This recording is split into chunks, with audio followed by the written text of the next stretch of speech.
You know, it's probably one of the most unwise things you can do predicting where this storyline can go, but you know what? I'm gonna go ahead and give my hand with this. Yo, it is Wrestling VTuber World Champion Dozhan Lon, and quite frankly, there's a number of ways that this storyline could potentially go with the Wyatt Sicks. You have a lot of people's fan theories, you have a lot of people stringing things together. But you know what? Let me go ahead and give my own 2 cents. But before we do, feel free to like, comment, subscribe. Peep your boy over on the socials, on the Twitch especially. And yeah, let's get into it. Now, beforehand, I was going to go ahead and talk about some stuff from when Bray Wyatt returned and Uncle Howdy debuted and all that sort of stuff.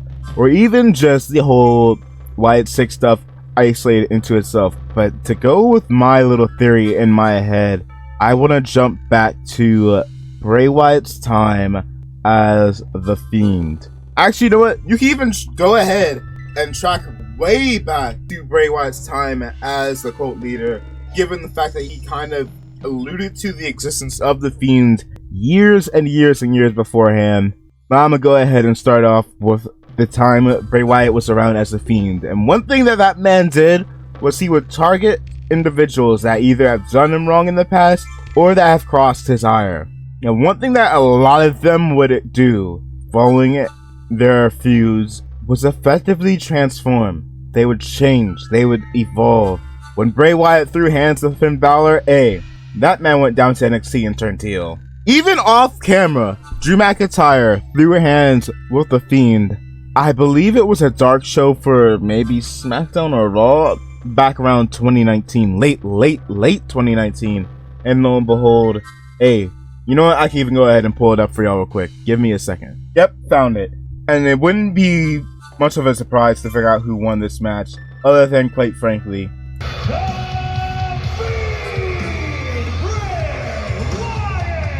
and you know what happened after this?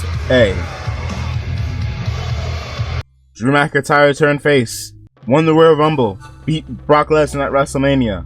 His time with Randy Orton led to Randy Orton turning face after their feud, because he was still a heel. I believe he was going ahead, throwing hands with Edge, throwing hands with Drew McIntyre, funnily enough. And then after his Bray Wyatt feud, he turned face, joined Matt Riddle and RK Bro. Back when The Fiend was around, he would change people one way or another, or he would be the sign of people changing. When he beat Seth turned heel. When he feuded with Roman for that short bit of time, Roman was a full-fledged heel.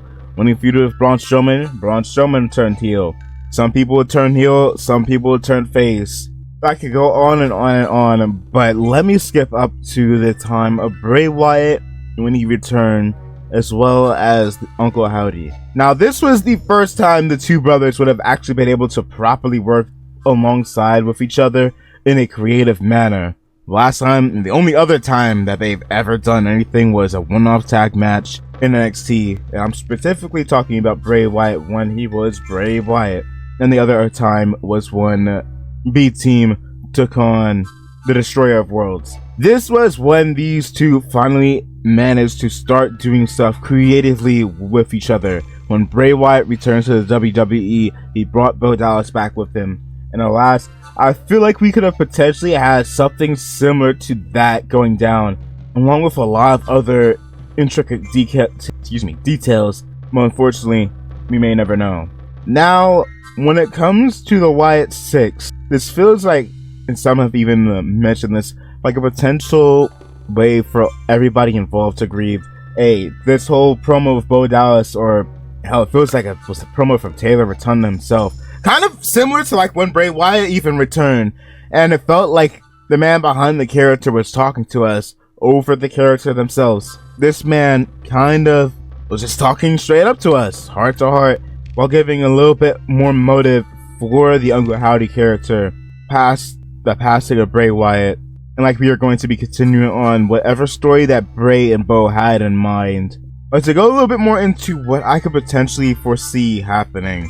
One, obviously, those involved are given a second chance with their careers, considering how poorly a lot of them, if not all of them, have been booked. Dexter Lumis wasn't really being booked greatly at all. This man is kind of just floundering, especially with that feud he had with The Miz. You have Nikki Cross, which was kind of just going idle, which some have even questioned if that was intentional, if that was them alluding to the Wyatt Sicks, because she would act as if she was being possessed by some sort of demon. She was spacing out, staring off for nearly over a year.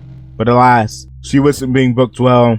Same thing for Eric Rowan, same thing for Bo Dallas. And Joe Gacy, this man's character in NXT was very similar to the cult leader character of Bray Wyatt.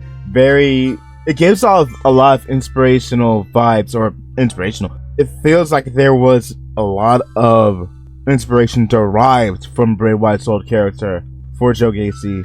You add all of that together and it feels like these guys, as their own linked up family, are given another chance. And on top of that, you could also give this another POV with that of the Firefly Funhouse characters getting a chance to be set free, considering that each and every member represents one of the characters.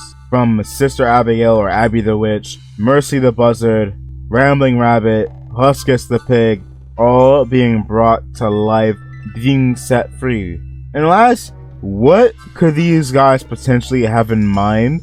I could foresee them doing something similar to what I just mentioned with The Fiend, where they could potentially target, maybe not people that have butted heads with him in the past, although I'd be down for that, but potentially targeting people that have betrayed their own family, because that is one thing that seems to be very important to this story, is the fact that they are a family, the fact that this is a storyline surrounding families. And quite frankly, one of their first targets was Chad Gable.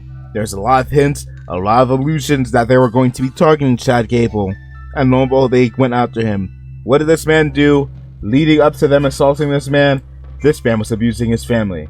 I wouldn't be surprised if we could see a potential for these guys to target the likes of Gunther, which is turned on Giovanni Vinci. Same for Ludwig Kaiser, also targeting Giovanni Vinci. Some people have said that we could potentially, and it would make sense, if they were to go after Carmelo Hayes, because he turned on Trick Williams. And I could see them potentially going ahead and making their presence felt at the Money in the Bank ladder match. I wouldn't be surprised if they did help Jey Uso win. Carmelo Hayes is inserted into the match. He's turned on Trick Williams. Chad Gable is inserted into the match. He turned and abused the Alpha Academy. And we could potentially have LA Knight be involved. What was one person that Bray Wyatt feuded with when he returned was LA Knight. I don't know. But going back, before I wrap this up, back over the whole Chad Gable part. After this man after this man lost his faction last week and then got himself assaulted by the Wyatt Sicks, what did this man do on Raw? This man went back to the family he brought harm on. His family that he had hurt, that he effectively betrayed. Tried to apologize, tried to make amends, but alas, they ain't gonna go ahead and just crawl back to you or let you back in. And lo and behold, Chad Gable is going ahead and siding up with the Creed brothers. And I wouldn't be surprised if we could potentially have Chad Gable turning face or turning into a bit more of a paranoid / aggressive type heel. And even then, it would make sense too, because quite frankly, wouldn't you be traumatized after a mountain of people tried to assault you, tried to put you in the upper room? I could see them potentially targeting Randy Orton because he turned on Bray Wyatt. I could see them turning on or throwing hands with Kevin Owens, considering this man's very large history with switching up on people. I could see them even going ahead and throwing hands with the women's division, since they have Nikki Cross, and potentially with that little bit of Chad Gable making his entrance into the building, we could potentially have Alexa Bliss even join the faction, considering that they kind of put this little teaser up on Raw. And they could go after the likes of Damage Control, or especially Dakota Kai. My god!